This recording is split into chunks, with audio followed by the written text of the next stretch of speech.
നമസ്കാരം. Middle east വാർത്തകളിലേക്ക് സ്വാഗതം. ആദ്യം നോക്കാം പ്രധാന വാർത്തകൾ. കൊല്ലം തേവലക്കര സ്കൂളിൽ വിദ്യാർത്ഥിക്ക് ഷോക്കേറ്റ് ദാരുണാന്ത്യം. മരിച്ചത് 8ാം ക്ലാസ് വിദ്യാർത്ഥി മിഥുൻ. അപകടം സൈക്കിൾ ഷെഡിന് മുകളിൽ വീണ ചെരുപ്പെടുക്കാൻ ശ്രമിക്കുന്നതിനിടയിൽ.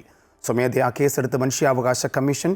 മിഥുൻ്റെ കുടുംബത്തിന് 5 ലക്ഷം രൂപ നൽകുമെന്ന് KCB-ക്കും സ്കൂളിനും വീഴ്ചയെന്ന് വൈദ്യുതി മന്ത്രി കെ കൃഷ്ണൻകുട്ടി. പ്രതിഷേധവുമായി പ്രതിപക്ഷ പാർട്ടികൾ.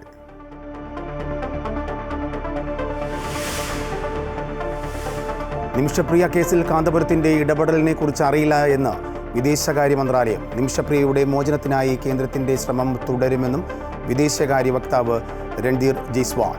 നിമിഷപ്രിയയുടെ വധശിക്ഷ നടപ്പാക്കണമെന്ന് കൊല്ലപ്പെട്ട തലാലിൻ്റെ സഹോദരൻ്റെ ശബ്ദ സന്ദേശം പുറത്ത്.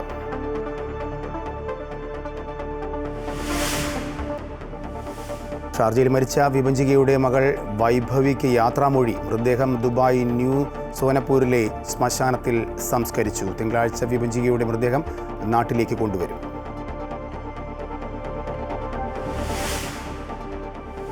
ഇറാഖിലെ ഷോപ്പിംഗ് മാളിൽ തീപിടുത്തത്തിൽ 60 മരണം, നിരവധി പേർക്ക് പരിക്ക്. 10ലേറെ പേരെ കാണാനില്ല. കെട്ടിടം പൂർണ്ണമായി കത്തിനശിച്ചു.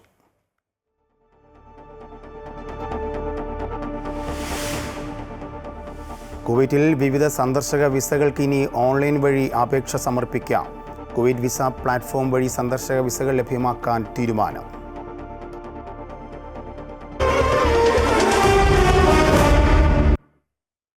കൊല്ലം തേവലക്കര ബോയ്സ് സ്കൂളിൽ വിദ്യാർത്ഥി ഷോക്കേറ്റ് മരിച്ചു. 8ാം ക്ലാസ് വിദ്യാർത്ഥി മിഥുനാണ് മരിച്ചത്. സ്കൂൾ മുറ്റത്തെ സൈക്കിൾ ഷെഡിന് മുകളിൽ വീണ ചെരുപ്പെടുക്കാൻ ശ്രമിക്കുമ്പോഴായിരുന്നു അപകടം. രാവിലെ 9:15 അപകടം. മിഥുനും സഹപാഠികളും സ്കൂൾ ഗ്രൗണ്ടിൽ കളിക്കുന്നതിനിടെ മിഥുന്റെ ചെരുപ്പ് സമീപത്തെ ഷെഡിന് മുകളിലേക്ക് വീണു. അതെടുക്കാൻ കയറവെയാണ് ഷീറ്റിലേക്ക് താഴ്ന്നു കിടന്ന വൈദ്യുതി കമ്പിയിൽ തട്ടിയത്. ഉടൻ ആശുപത്രിയിലെത്തിച്ചെങ്കിലും ജീവൻ രക്ഷിക്കാനായില്ല. പഴയ സ്കൂൾ കെട്ടിടത്തോട് ചേർന്ന് നിർമ്മിച്ച സൈക്കിൾ ഷെഡിന് മുകളിലായിരുന്നു അപകടം. സ്കൂൾ കോമ്പൗണ്ടിന്റെ ഒത്ത നടുവിലൂടെയാണ് തൊട്ടടുത്ത പ്രദേശത്തേക്ക് KCB-യുടെ ഇലക്ട്രിക് ലൈൻ കടന്നുപോയത്. ഇതായിരുന്നു മിഥുന്റെ ജീവനെടുത്തത്. സംഭവമറിഞ്ഞ വിദ്യാർത്ഥി സംഘടനകളും നാട്ടുകാരും പ്രതിഷേധവുമായി സ്കൂൾ മുറ്റത്തേക്ക് ഇരച്ചെത്തി.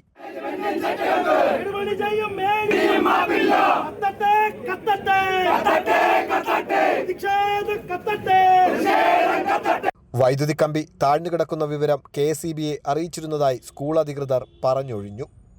എന്നാൽ KCB ആകട്ടെ സംഭവത്തിൽ ഇലക്ട്രിക് ലൈൻ കേബിൾ ചെയ്യുന്നതിന് സ്കൂൾ അധികൃതർ അനുമതി നൽകിയിരുന്നില്ല എന്ന മറുപടിയുമായി അവരുടെ ഭാഗവും ന്യായീകരിക്കുന്നു.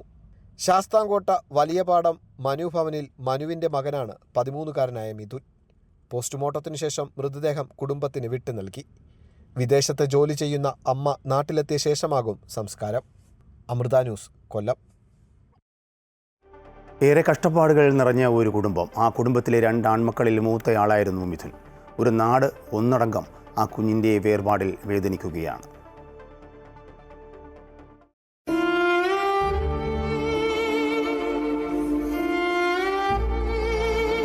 ചോർന്നൊലിക്കുന്ന ഒരു വീട്. ഓടുപാകിയ വീട്ടിൽ ഓടുകൾ പൊട്ടിയതിനാൽ ടാർപ്പാളിൻ ഷീറ്റ് കൊണ്ട് മറച്ചിട്ടുണ്ട്. ഈ കഷ്ടപ്പാടുകൾക്കിടയിലൂടെയായിരുന്നു മിഥുൻ വളർന്നത്. കൂലിപ്പണിക്കാരനായ അച്ഛൻ, വീട്ടിലെ പ്രാരാബ്ധങ്ങൾ കാരണം വിദേശത്തേക്ക് വീട്ടുജോലിക്ക് പോയ അമ്മ. പഠിക്കാൻ മിടുക്കനായിരുന്നു മിഥുൻ. 7ാം ക്ലാസ് വിദ്യാഭ്യാസം പൂർത്തിയാക്കിയ ശേഷം പുതിയ സ്കൂളിലേക്കെത്തി. പുതിയ സ്കൂൾ അന്തരീക്ഷത്തിൽ അധ്യയന വർഷം ആരംഭിച്ച് മാസങ്ങൾ പിന്നിടുന്നതേയുള്ളൂ. മിഥുൻ്റെ അപകടമരണം നാട്ടുകാരിലും ഒരു നൊമ്പരമായി മാറി. ഒരു നിവൃത്തിയുമില്ലാത്ത കുടുംബമാണ്. കാരണം അമ്മ വിദേശത്ത് പോയി അവിടെ നിന്ന് അടുക്കള ജോലി ചെയ്ത് കിട്ടുന്ന വരുമാനം അച്ഛന് കൂലിപ്പണിയാണ്. നമുക്കറിയാം ഇപ്പോഴത്തെ കാലാവസ്ഥയൊക്കെ കാരണം പലർക്കും ജോലിയില്ല. അത്രയും ബുദ്ധിമുട്ട്. പിന്നെ അമ്മാമ്മ അടക്കമുള്ളവരുടെ ചെറിയ വരുമാനം കൊണ്ടാണ് ഈ കുടുംബം കഴിയുന്നത്. വീട് തന്നെ നമുക്ക് കണ്ടാലറിയും. യാതൊരുവിധ എന്ന് വെച്ചാൽ ഒന്ന് വൃത്തിയാക്കാൻ പോലും പറ്റാത്ത അവസ്ഥയിൽ, തറയിട്ടിട്ടില്ല, വീട് മൊത്തം പൊട്ടിയൊലിച്ചിരിക്കുന്നു. ആ അവസ്ഥയിലാണ് ആ കുഞ്ഞ് ജീവിക്കുന്നതെന്നുള്ളതാണ് നമ്മൾ മനസ്സിലാക്കേണ്ടത്. മിഥുൻ്റെ അച്ഛനും ബന്ധുക്കളും വിവരം വിദേശത്തുള്ള അമ്മയെ ഫോണിലൂടെ അറിയിച്ചു. ആശ്വാസവാക്കുകളുമായി സഹപാഠികളും ബന്ധുക്കളും പൊതുപ്രവർത്തകരും വീട്ടിലേക്കെത്തി. അലമുറയിട്ടു കരയുന്ന ബന്ധുക്കളെ ആശ്വസിപ്പിക്കാനാകാതെ നാട്ടുകാർ.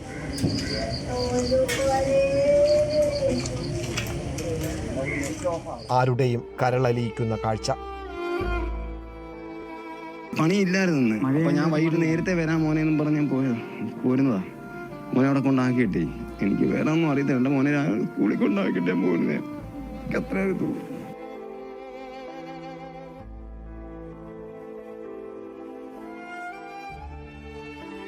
അമൃത ന്യൂസ്, കൊല്ലം. കൊല്ലം തേവലക്കരയിൽ വിദ്യാർത്ഥി ഷോക്കേറ്റ് മരിച്ച സംഭവത്തിൽ വിദ്യാഭ്യാസ വകുപ്പിനും വൈദ്യുത വകുപ്പിനും വീഴ്ച സംഭവിച്ചതായി മന്ത്രിമാർ. അതേസമയം അപകട കാരണം വിശദമായി പരിശോധിക്കുമെന്നും ഇത്തരം കാര്യങ്ങൾ ആവർത്തിക്കാതിരിക്കാനുള്ള മുൻകരുതൽ സ്വീകരിക്കുമെന്നും മുഖ്യമന്ത്രി പിണറായി വിജയൻ അറിയിച്ചു. കൊല്ലം ജില്ലയിലെ തേവലക്കരയിൽ 8ാം ക്ലാസ് വിദ്യാർത്ഥി മിഥുൻ വൈദ്യുതാഘാതമേറ്റ് മരിച്ച സംഭവത്തിൽ വൈദ്യുത വകുപ്പിനും സ്കൂൾ അധികൃതർക്കും വീഴ്ച സംഭവിച്ചതായാണ് വകുപ്പ് മന്ത്രിമാർ വ്യക്തമാക്കുന്നത്. ഹൈസ്കൂളിലെ പ്രധാന അധ്യാപകനും പ്രിൻസിപ്പാളിനുമെതിരെ വിദ്യാഭ്യാസ മന്ത്രി വി ശിവൻകുട്ടി പൊട്ടിത്തെറിച്ചു. സംഭവത്തിൽ അന്വേഷണം നടത്തി റിപ്പോർട്ട് സമർപ്പിക്കാൻ പൊതുവിദ്യാഭ്യാസ ഡയറക്ടർക്ക് നിർദ്ദേശം നൽകിയിട്ടുണ്ട്. കർശന നടപടി ഉണ്ടാകുമെന്ന സൂചനയും മന്ത്രി നൽകി. ഹൈസ്കൂൾ HM-നും പ്രിൻസിപ്പാളിനും ഒക്കെ പിന്നെ എന്താ ജോലി? ഈ കാര്യങ്ങളൊക്കെ ശ്രദ്ധിക്കേണ്ടതല്ലേ? കേരളത്തിലെ 14,000 സ്കൂളും വിദ്യാഭ്യാസ ഡയറക്ടർക്കും ഒന്നും ശ്രദ്ധിക്കാൻ വേണ്ടി പറ്റില്ലല്ലോ. ഒരു സ്കൂളിൻ്റെ അധിപനായിട്ടിരിക്കുന്ന ആൾ ഈ കാര്യങ്ങൾ ഒരു ഡയറക്ഷൻ ഗവൺമെൻറ്റിൽ നിന്ന് വന്നു കഴിഞ്ഞാൽ അത് വായിച്ചെങ്കിലും നോക്കണ്ടേ? അപ്പോൾ അതുകൊണ്ട് ഇതിൽ ഒരു വിട്ടുവീഴ്ചയും കാണിക്കില്ല. ഒരു മകനാണ് നഷ്ടപ്പെട്ടത്. അനാസ്ഥ കൊണ്ടോ ഇല്ലയോ എന്നുള്ളവർ അറിയില്ല. അതിന് പരിശോധിക്കുമ്പോഴേ അറിയാമല്ലോ. റിപ്പോർട്ട് കിട്ടിട്ടെ നോക്കാം. ഒരു വിട്ടുവീഴ്ച ഉണ്ടാവില്ല പിന്നെ അനാസ്ഥ കാട്ടിയവർക്കെതിരായിട്ട്. അപകടത്തിൽ വൈദ്യുത വകുപ്പിന് വീഴ്ച സംഭവിച്ചതായി മന്ത്രി കെ കൃഷ്ണൻകുട്ടിയും പറഞ്ഞു. വകുപ്പ് നടത്തിയ പ്രാഥമിക അന്വേഷണത്തിൽ ഭൂമിയിൽ നിന്നും ലൈനിലേക്കും ലൈനിൽ നിന്നും സൈക്കിൾ ഷെഡിലേക്കും സുരക്ഷിത അകലം പാലിച്ചിട്ടില്ലെന്നാണ് കണ്ടെത്തൽ. അതേസമയം സൈക്കിൾ ഷെഡ് നിർമ്മിക്കുന്നതിന് അനുമതി ലഭിച്ചിട്ടുണ്ടോ എന്ന കാര്യം വ്യക്തമല്ല. ലൈൻ കവചിത കേബിളാക്കി മാറ്റാൻ സ്കൂളിന്റെ അനുമതിയും ലഭിച്ചിട്ടില്ല. അതിനാൽ സ്കൂൾ മാനേജ്മെന്റും അപകടത്തിൽ ഉത്തരവാദികളാണ്. കുടുംബത്തിന് 5 ലക്ഷം രൂപയുടെ ധനസഹായവും വൈദ്യുതി വകുപ്പ് പ്രഖ്യാപിച്ചിട്ടുണ്ട്. ഷെഡ് കെട്ടുമ്പോൾ പെർമിഷൻ ചോദിക്കണ്ടേ? അതും ചെയ്തിട്ടില്ല. ഷെഡ് കെട്ടുമ്പോൾ പെർമിഷൻ ചോദിച്ചിട്ടില്ല.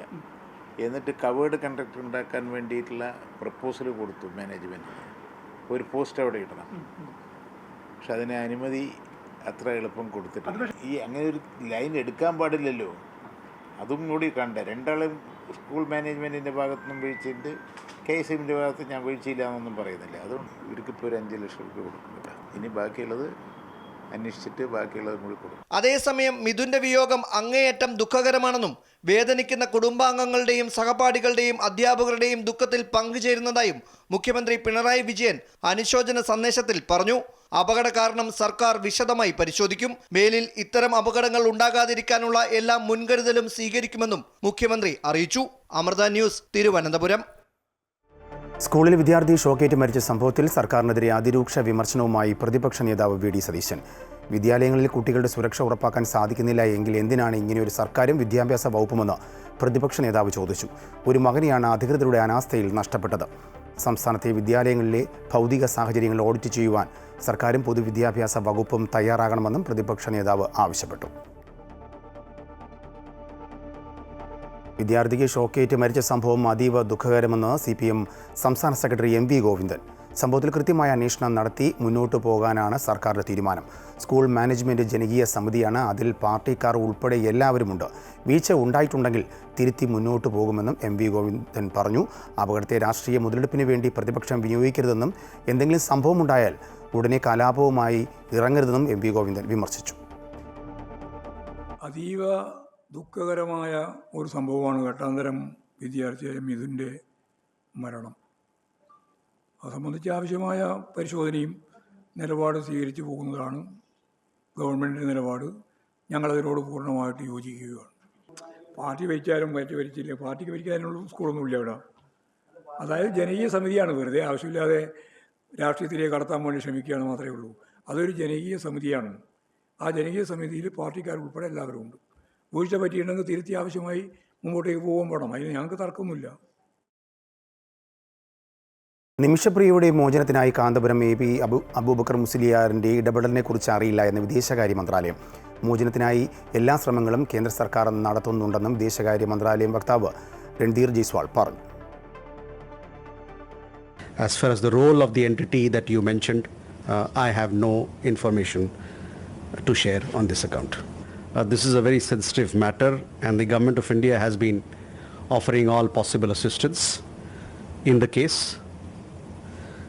We have provided legal assistance and also appointed a lawyer to assist the family. We have also arranged for regular consular visits by a family, and we are also in touch with local authorities as also the family members to resolve this. Yemen ജയിലിൽ വധശിക്ഷ കാത്തു കഴിയുന്ന നിമിഷപ്രിയയുടെ മോചനവുമായി ബന്ധപ്പെട്ട് വിദ്വേഷ പ്രചരണം നടത്തിയവർക്കെതിരെ നടപടി ആവശ്യപ്പെട്ട് RJD ദേശീയ കൗൺസിൽ അംഗം സലീം മടവൂർ DGP റവാഡ ചന്ദ്രശേഖരന് പരാതി നൽകി. കൊല്ലപ്പെട്ട തലാൽ അബ്ദുൾ മഹദിയുടെ സഹോദരൻ അബ്ദുൾ ഫത്താഹ് മഹദിയുടെ ഫേസ്ബുക്ക് കമൻറ്റ് ബോക്സിൽ കമൻറ്റ് ചെയ്തും തലാലിൻ്റെ ബന്ധുക്കളെ ഇൻ്റർവ്യൂ ചെയ്തും നിമിഷപ്രിയയുടെ മോചനം തടസ്സപ്പെടുത്താൻ ശ്രമിച്ചു എന്നാണ് പരാതി. മുബാറക് റൌത്തർ എന്ന വ്യക്തി തലാലിൻ്റെ ഗ്രാമവാസികളെ ഇളക്കിവിടാൻ ശ്രമിച്ചു എന്നും പരാതിയിൽ പറയുന്നു. നടപടി സ്വീകരിക്കാൻ DGP പരാതി മേൽനോട്ട സമിതിക്ക് കൈമാറി. ദിവസങ്ങൾ നീണ്ട അനിശ്ചിതത്വത്തിന് ശേഷം ഷാർജയിൽ ദുരൂഹ സാഹചര്യത്തിൽ മരിച്ച 1.5 വയസ്സുകാരി വൈഭവിയുടെ സംസ്കാര ചടങ്ങുകൾ ദുബായിൽ നടന്നു. ദുബായ് ജബലലിയിലെ ന്യൂ സോനാപൂർ ശ്മശാനത്തിലായിരുന്നു ചടങ്ങുകൾ. പിതാവ് നിതീഷ്, വിഭജികയുടെ അമ്മ ശൈലജ ഉൾപ്പെടെയുള്ള ബന്ധുക്കൾ സംസ്കാര ചടങ്ങിൽ പങ്കെടുത്തു.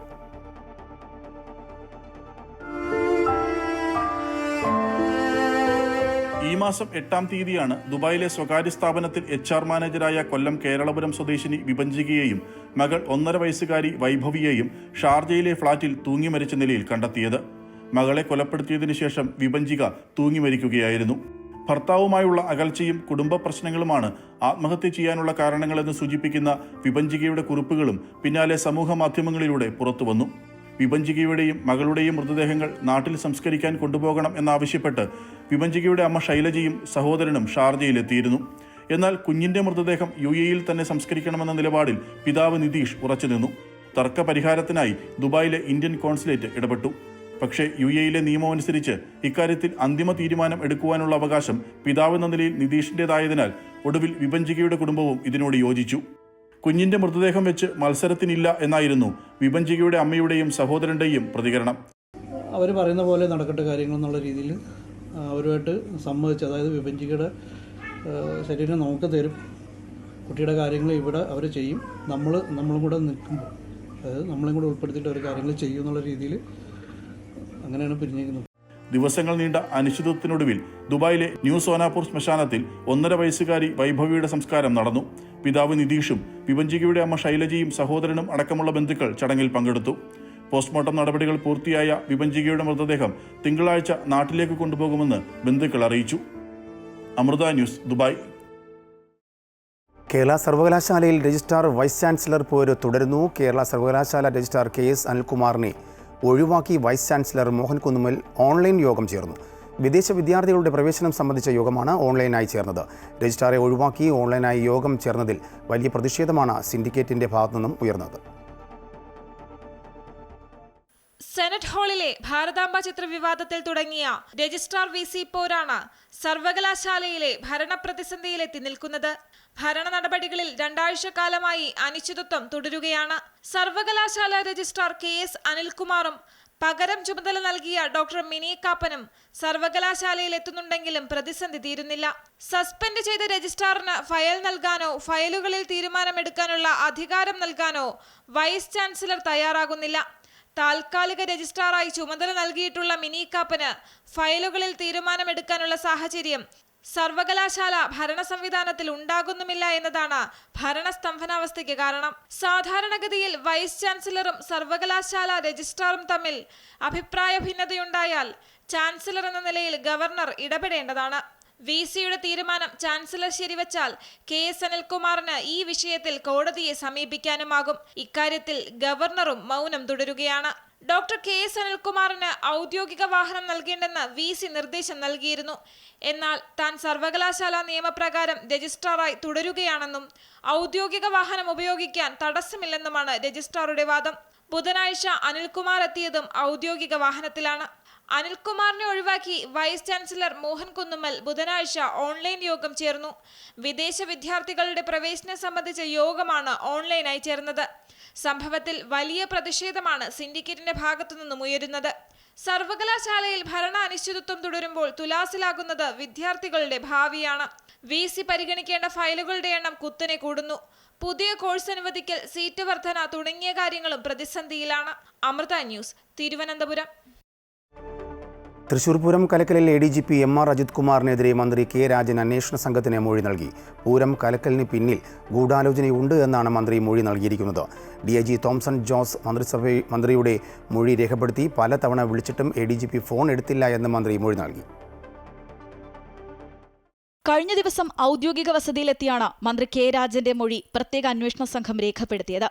തൃശൂർ പൂരം കലക്കലുമായി ബന്ധപ്പെട്ട ഇത് 3ാം തവണയാണ് മന്ത്രി കെ രാജൻ ഗൂഢാലോചന സംശയമുള്ളതായി മൊഴി നൽകുന്നത്.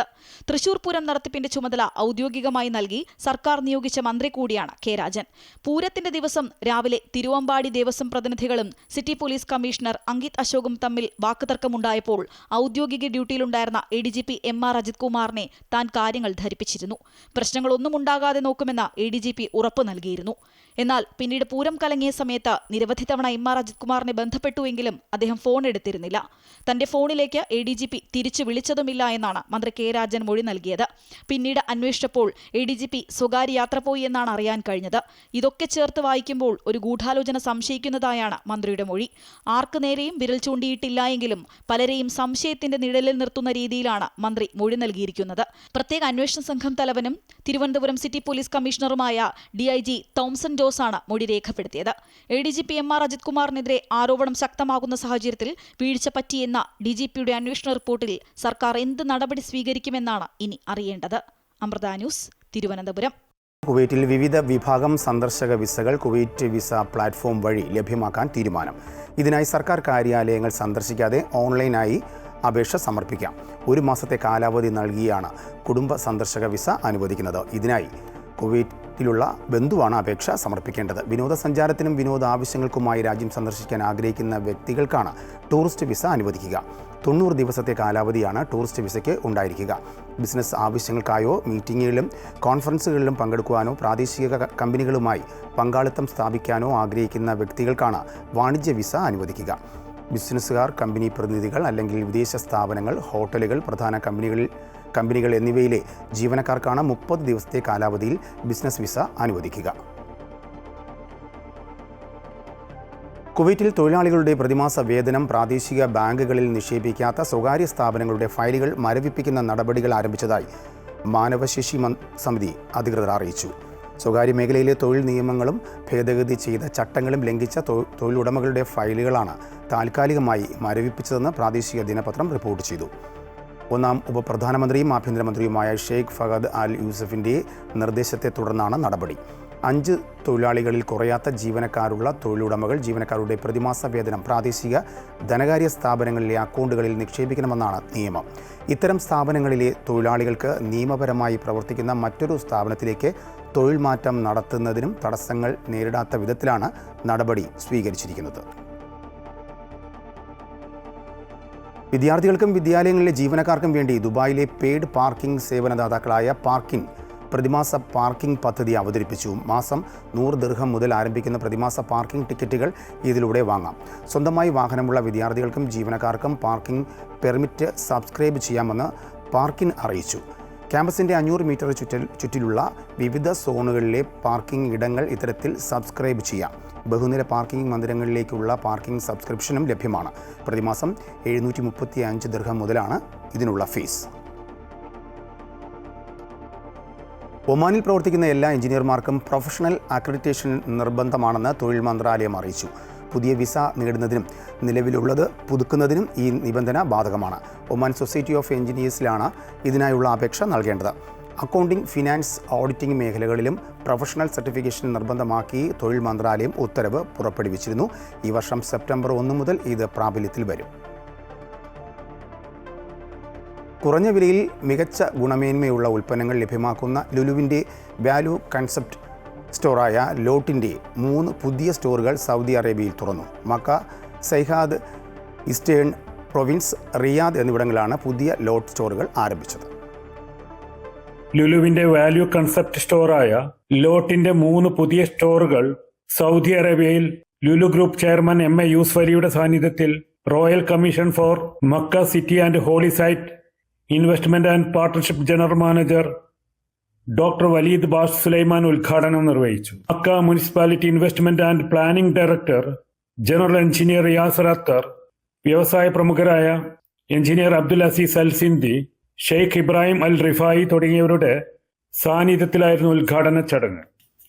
സൗദി അറേബ്യയുടെ വിഷൻ 2030 പിന്തുണ നൽകുകയാണ് ലുലുവെന്നും ഉപഭോക്താക്കളുടെ വാല്യൂ ഷോപ്പിംഗ് ആവശ്യകത കൂടി കണക്കിലെടുത്താണ് ലോട്ട് സ്റ്റോറുകളുടെ സാന്നിധ്യം ലുലു വിപുലമാക്കുന്നതെന്നും Lulu group chairman MA Yusuf Ali പറഞ്ഞു. ഇത് ഹോളി സിറ്റി ഓഫ് മക്ക, വിശുദ്ധ നഗരമായ മക്കയിലെ ലോട്ട് വാല്യൂ കൺസെപ്റ്റ് ഇന്ന് ഒഫീഷ്യലി ഇനാഗുറേറ്റ് ചെയ്യപ്പെട്ടത്. മക്ക റോയൽ കമ്മീഷൻ പ്രതിനിധികളും മുനിസിപ്പാലിറ്റി പ്രതിനിധികളും ചേംബർ ഓഫ് കൊമേഴ്സ് പ്രതിനിധികളടക്കം വലിയ ഉദ്യോഗസ്ഥ ജനാവലിയുടെ മുന്നിൽ വെച്ചാണ് നമ്മുടെ ഉദ്ഘാടനം നടന്നത്. എന്നെ സംബന്ധിച്ചിടത്തോളം 2030 vision his royal highness crown പ്രിൻസിൻ്റെ വിഷൻ 2030 അന്ന് ഞാൻ പറഞ്ഞതാണ് 100 ഹൈപ്പർ മാർക്കറ്റുകൾ ഞങ്ങൾ ഈ വിഷനോടൊപ്പം ഞങ്ങൾ സഞ്ചരിച്ചുകൊണ്ട് ഉദ്ഘാടനം ചെയ്യപ്പെടുന്നു. 22 റിയാലിൽ താഴെ വിലയിലാണ് മിക്ക ഉൽപ്പന്നങ്ങളും ലോട്ട് സ്റ്റോറുകൾ ലഭ്യമാക്കിയിരിക്കുന്നത്. വീട്ടുപകരണങ്ങൾ, കിച്ചൺ വെയർ, ഫാഷൻ ഉൽപ്പന്നങ്ങൾ, ബ്യൂട്ടി പ്രോഡക്ട്സ് അടക്കം വിപുലമായ ശേഖരമാണ് ലോട്ടിൽ ഒരുക്കിയിട്ടുള്ളത്. എല്ലായിടത്തും വിശാലമായ കാർ പാർക്കിംഗ് സൗകര്യവും ഉണ്ട്. Sulfiq റോദായ്, Amrita news, Jeddah. സൗദിയിൽ അംഗീകൃത വ്യവസ്ഥകൾ ലംഘിച്ച് ലൈസൻസ് ഇല്ലാത്ത കെട്ടിടങ്ങളിൽ വിദേശ ഉംറ തീർത്ഥാടകർക്ക് താമസ സൗകര്യം ഏർപ്പെടുത്തി നൽകിയതിന് 7 ഉംറ സർവീസ് കമ്പനികൾക്ക് സൗദി ഹജ്ജ് ഉംറ മന്ത്രാലയം താൽക്കാലിക വിലക്ക് ഏർപ്പെടുത്തി. തീർത്ഥാടകരുടെ സുരക്ഷയെ ബാധിക്കുന്ന ഗുരുതരമായ നിയമലംഘനമാണ് കമ്പനികൾ നടത്തിയത്. ശിക്ഷകൾ ബാധകമാക്കുന്നതിന് മുന്നോടിയായി ഈ കമ്പനികൾക്കെതിരെ നിയമാനുസൃത നടപടികൾ സ്വീകരിച്ചു. കേരളത്തിലെ ഇടതുപക്ഷ സർക്കാരിനെതിരെയുള്ള ജനവികാരം പ്രതിഫലിക്കുന്ന തെരഞ്ഞെടുപ്പ് വിജയമാണ് നിലമ്പൂരിലേതെന്ന് Anwar Sadath MLA. OICC Jeddah Ernakulam ജില്ലാ കമ്മിറ്റിയുടെ 35ാമത് വാർഷിക സമ്മേളനത്തിൽ സംസാരിക്കുകയായിരുന്നു അദ്ദേഹം.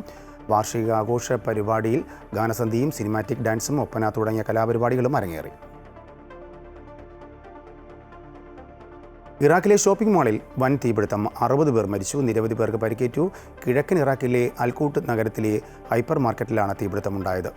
കെട്ടിടത്തിൻ്റെ 5 നിലകളിലും തീ പടർന്നിരുന്നു. അപകടത്തിൻ്റെ കാരണം വ്യക്തമല്ല. സംഭവത്തിൽ അന്വേഷണം പ്രഖ്യാപിച്ചതായും പ്രാഥമിക റിപ്പോർട്ട് 48 മണിക്കൂറിനുള്ളിൽ പുറത്തുവിടുമെന്നും ഗവർണർ അറിയിച്ചു. കെട്ടിടത്തിൻ്റെയും മോളിൻ്റെയും ഉടമയ്ക്കെതിരെ കേസ് രജിസ്റ്റർ ചെയ്തിട്ടുണ്ട്. മരിച്ചവരിൽ 59 പേരെയും തിരിച്ചറിഞ്ഞു. 45 പേരെ സ്ഥലത്തു നിന്നും രക്ഷപ്പെടുത്തി. അൽകൂത്തിനും 3 ദിവസത്തെ ദുഃഖാചരണം പ്രഖ്യാപിച്ചിട്ടുണ്ട്. സാമ്പത്തിക തട്ടിപ്പ് നടത്തിയെന്ന പരാതിയിൽ നടൻ നിവിൻ പോളിക്കും സംവിധായകൻ എബ്രിഡ് ഷൈനുമെതിരെ കോട്ടയം തലയോലപ്പറമ്പ് പോലീസ് കേസെടുത്തു. തലയോലപ്പറമ്പ് സ്വദേശി ഷംനാസിൻ്റെ പരാതിയിലാണ് നടപടി. 1,90 ലക്ഷം രൂപ തട്ടിയെടുത്തെന്നാണ് പരാതി. നിവിൻ പോളിയുടെ ആക്ഷൻ ഹീറോ ബിജു 2 എന്ന പുതിയ ചിത്രത്തിൽ പങ്കാളിയാക്കാമെന്ന കരാറിൽ 1,90 ലക്ഷം നൽകി. എന്നാൽ പിന്നീട് മറ്റൊരു സ്ഥാപനത്തിന് ചിത്രത്തിൻ്റെ വിതരണാവകാശം അടക്കം നൽകിയെന്നും അങ്ങനെയാണ് 1,90 ലക്ഷം രൂപ നഷ്ടമായതെന്നും പരാതിയിൽ പറയുന്നു. മഹാവീര്യർ എന്ന നിവിൻ പോളി ചിത്രത്തിൻ്റെ നിർമ്മാതാക്കളിൽ ഒരാളായിരുന്നു പരാതിക്കാരനായ ഷംനാസ്. ആ സിനിമയുടെ നിർമ്മാണവുമായി ബന്ധപ്പെട്ട് 90 ലക്ഷം രൂപയിലധികം കിട്ടാനുണ്ടെന്നുമാണ് ഷംനാസിൻ്റെ അവകാശവാദം. വൈക്കം കോടതിയിലാണ് ഷംനാസ് പരാതി നൽകിയത്. അതേസമയം വഞ്ചനാ കേസിൽ പ്രതികരണവുമായി നടൻ നിവിൻ പോളി. കോടതി നിർദ്ദേശങ്ങളെ മാനിക്കാതെയും വസ്തുതകളെ വളച്ചൊടിച്ചുമാണ് പുതിയ കേസെടുത്തിരിക്കുന്നതെന്ന് നിവിൻ പോളി ഫേസ്ബുക്കിൽ കുറിച്ചു. ശക്തമായ നിയമ നടപടി സ്വീകരിക്കുമെന്നും സത്യം വിജയിക്കുമെന്നും നിവിൻ പോളി വ്യക്തമാക്കി. വിവാദങ്ങൾക്കൊടുവിൽ സുരേഷ് ഗോപി ചിത്രം JSK തിയേറ്ററുകളിലെത്തി. തൃശൂർ രാഗം തിയേറ്ററിൽ ആദ്യ ഷോ കാണാൻ സുരേഷ് ഗോപിയും അണിയറ പ്രവർത്തകരും എത്തിയിരുന്നു. ചർച്ചയ്ക്ക് വിധേയമാക്കാവുന്ന സിനിമയാണ് ഇത് എന്ന് അഭിമാനത്തോടെ പറയാമെന്ന് സുരേഷ് ഗോപി സിനിമ കണ്ടിറങ്ങിയ ശേഷം പ്രതികരിച്ചു. രാവിലെ 10:30 തിയേറ്ററിലെത്തിയ സുരേഷ് ഗോപി മുഴുവൻ സിനിമയും കണ്ടതിന് ശേഷമാണ് പുറത്തിറങ്ങിയത്. എത്രയോ സ്ത്രീകൾ പൊരുതി മരിച്ചു. ആ സമൂഹത്തിന്റെ ഭാഗമാണ് നമ്മൾ. തലമുറകൾക്ക് ബോധ്യം പകർന്നു നൽകാൻ ഈ സിനിമ ഉതകുമെന്ന് സുരേഷ് ഗോപി പറഞ്ഞു. ഒരു പൗരൻ എന്ന നിലയ്ക്കുള്ള ബോധ്യമാണ്, ആത്മവിശ്വാസമാണ് ഓഡിയൻസിന്റെ കൂടെ ഇരുന്ന ഈ സിനിമ കണ്ടപ്പോൾ അനുഭവമായതെന്നും സുരേഷ് ഗോപി കൂട്ടിച്ചേർത്തു. ഇതങ്ങനെ ചർച്ചയ്ക്ക് വിധേയമാക്കാവുന്ന ഒരു സിനിമയാണെന്നത് അഭിമാനത്തോടെ ഞാനത് പ്രിവ്യൂ കണ്ടതാണ്. പക്ഷേ പ്രിവ്യൂ കണ്ട് ഒരു സ്റ്റാർ എന്ന നിലയ്ക്ക് ഞാൻ അവലോകനം നടത്തി. ഒരു സ്റ്റാർ എന്ന നിലയ്ക്ക് ഞാനത് സ്വീകരിച്ചു. പ്രദർശനത്തിനു ശേഷം അണിയറ പ്രവർത്തകരും സുരേഷ് ഗോപിയും ചേർന്ന കേക്ക് മുറിച്ച ആഹ്ലാദം പങ്കുവച്ചു. രാഗം തിയേറ്ററിന്റെ പ്രൊപ്പറൈറ്ററും നിർമ്മാതാവുമായ സുനിലും ചടങ്ങിൽ പങ്കുചേർന്നു. അമൃത ന്യൂസ്, തൃശൂർ. വരുന്ന 4 ദിവസം വടക്കൻ ജില്ലകളിൽ ശക്തമായ മഴ മുന്നറിയിപ്പ് നൽകി കാലാവസ്ഥാ നിരീക്ഷണ വകുപ്പ്. കോഴിക്കോട്, വയനാട്, കണ്ണൂർ, കാസർഗോഡ് ജില്ലകളിൽ വരുന്ന 5 ദിവസം റെഡ് അലർട്ട് പ്രഖ്യാപിച്ചു. മധ്യ കേരളത്തിൽ വിവിധ ജില്ലകളിൽ ഓറഞ്ച് അലർട്ടും പ്രഖ്യാപിച്ചിട്ടുണ്ട്. ശക്തമായ കാറ്റിന് സാധ്യതയുള്ളതിനാൽ കേരള, കർണാടക, ലക്ഷദ്വീപ് തീരങ്ങളിൽ മത്സ്യബന്ധനത്തിനും വിലക്ക് ഏർപ്പെടുത്തിയിട്ടുണ്ട്. തെക്ക് കിഴക്കൻ ഉത്തർപ്രദേശിന് മുകളിൽ രൂപപ്പെട്ട അതിതീവ്ര ന്യൂനമർദ്ദം കാരണം വരുന്ന 4 ദിവസവും വടക്കൻ കേരളത്തിലും മധ്യ കേരളത്തിലും ശക്തമായ മഴയ്ക്കും കാറ്റിനും സാധ്യതയുണ്ടെന്നാണ് കാലാവസ്ഥാ നിരീക്ഷണ വകുപ്പിന്റെ മുന്നറിയിപ്പ്. വടക്കൻ ജില്ലകളായ കോഴിക്കോട്, വയനാട്, കണ്ണൂർ, കാസർഗോഡ് ജില്ലകളിൽ ഇന്നു മുതൽ ഞായറാഴ്ച വരെ റെഡ് അലർട്ടാണ് പ്രഖ്യാപിച്ചിരിക്കുന്നത്. ഞായറാഴ്ച മലപ്പുറം ജില്ലയിലും റെഡ് അലർട്ട് പ്രഖ്യാപിച്ചിട്ടുണ്ട്. മധ്യ കേരളത്തിൽ ഇടുക്കി, എറണാകുളം, തൃശൂർ ജില്ലകളിലും പാലക്കാട്, മലപ്പുറം ജില്ലയിലും ഓറഞ്ച് അലർട്ടാണ് പ്രഖ്യാപിച്ചിരിക്കുന്നത്. സംസ്ഥാനത്തെ മറ്റു ജില്ലകളിൽ യെല്ലോ അലർട്ടും പ്രഖ്യാപിച്ചിട്ടുണ്ട്. സംസ്ഥാനത്ത് ഒറ്റപ്പെട്ട ഇടങ്ങളിൽ മണിക്കൂറിൽ 40 മുതൽ 50 കിലോമീറ്റർ വരെ വേഗതയിൽ ശക്തമായ കാറ്റിനും സാധ്യതയുണ്ട്.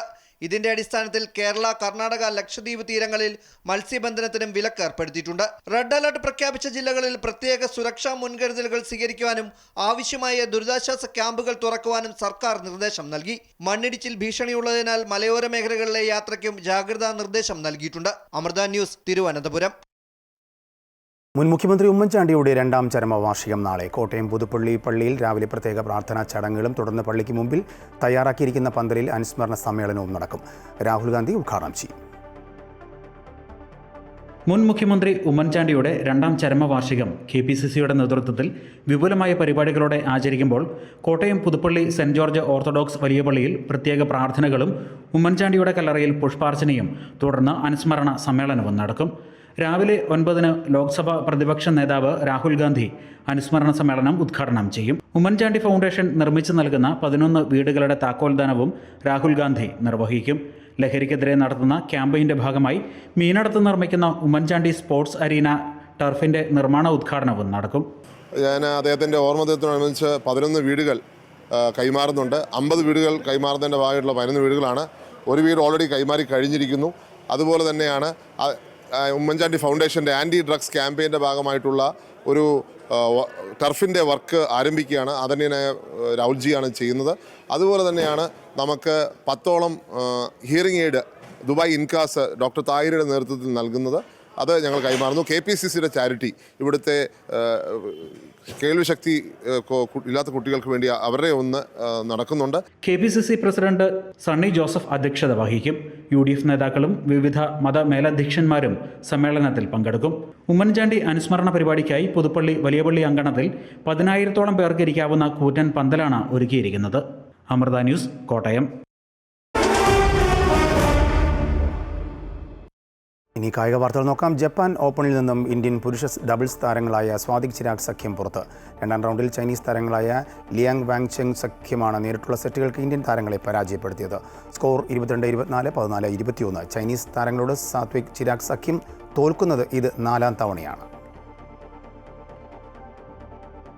ഇതോടുകൂടി വാർത്താ ബുള്ളറ്റിൻ പൂർണ്ണമാകുന്നു. കൂടുതൽ വാർത്തയ്ക്കായി അമൃത ന്യൂസ് യൂട്യൂബ് കാണുക.